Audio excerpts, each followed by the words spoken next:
এটা আমার বাল্যকালের বন্ধু ইরাক নিয়ে কিছু বলবে, তা আমি জিজ্ঞাসা করব আমার ইরাকের অবস্থা কি, বর্তমানে বেতন কেমন, কি আশা বিষয় আমার বন্ধু বলবে। তো বন্ধু, আসসালামু আলাইকুম।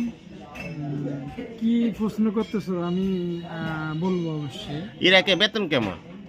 ইরাকের আলহামদুলিল্লাহ সবাই ভালো অবস্থানে আছে। সর্বনিম্ন বেতন $400 $500 সর্বনিম্ন। যেটা বাংলাদেশি পড়া 70-80 বাংলাদেশে প্রায় 50-60 হাজার টাকা। মিথ্যা কথা বলে তো কোনো লাভ নেই। যাক আলহামদুলিল্লাহ আলহামদুলিল্লাহ। ঠিক আছে?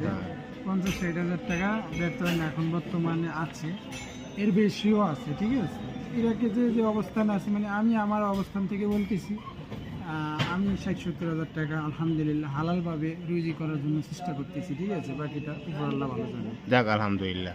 যাক, তো এই বেতনে তুমি খুশি? আলহামদুলিল্লাহ আলহামদুলিল্লাহ হালালভাবে যদি একটা লোক 50-60 হাজার টাকা কামান, এটা তো আমি মনে করি অনেক কিছু। তো একটা লোক নতুন ভাবে গেলাম, যে আমি নতুন ভাবে ইরাকে গেলাম, আমি কত বেতন পাবো? তুমি নতুনভাবে গেলে 50,000 টাকা, 48,050। যদি $500 হয় 60,000।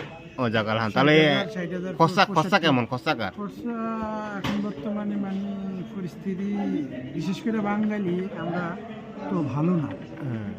আমরা বাঙালি তো ভালো না, এক কথায় এটা বুঝে নিতে হবে।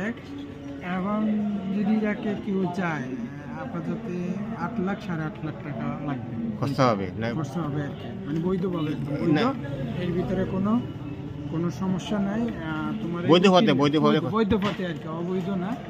তোমাকে উকিলে ভিসা দিবে, উকিলে রিসিভ করবে, উকিলে তোমাকে কি দিবে, এই আকামা দিবে। হে যদি আকামা না দিতে পারে, তাহলে তোমার হের লাইসেন্স এমনকি হের সব কিছু বাতিল হয়ে যাবে। সম্পূর্ণ বৈধ পথে এটা? বৈধ পথে, বৈধ, এমনকি অবৈধ কোনো লেশ মাত্র নেই। নাই। আর অবৈধ অবৈধ শব্দটাই তো এটা অবৈধ, এটা নিয়ে আর আলোচনা করা কি আছে?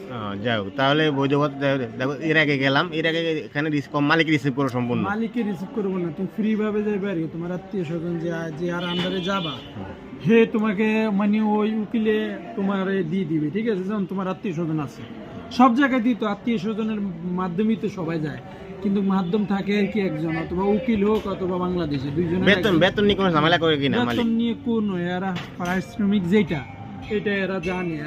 এদের এই জিনিসটা আছে অত্যন্ত, যে এই লোকটা পারিশ্রমিক কইছে। আল্লাহ নবী বলছে, ঘাম শুকানোর আগে তুমি শ্রমিকের বেতন দাও। এরা এটা নিয়ে পারো একদম 100%। কোনো ঝামেলা করে না? কোনো ঝামেলা নাই। এমনকি তুমি অগ্রিম চাইলে অগ্রিম দিও। বিশেষ করে আমার ক্ষেত্রে বলতেছি, এখন যদি 100-এর ভিতরে 10 জন খারাপ হয়, 10 জন আমার চোখে পড়ে না। 100-এর ভিতরে যদি 10 জন খারাপ হয়, এটা তো খারাপ না, আমার চোখে পড়ে না। বাস আমি যাক, তাহলে ইরাকে কাজ করলে যে 3 মাসে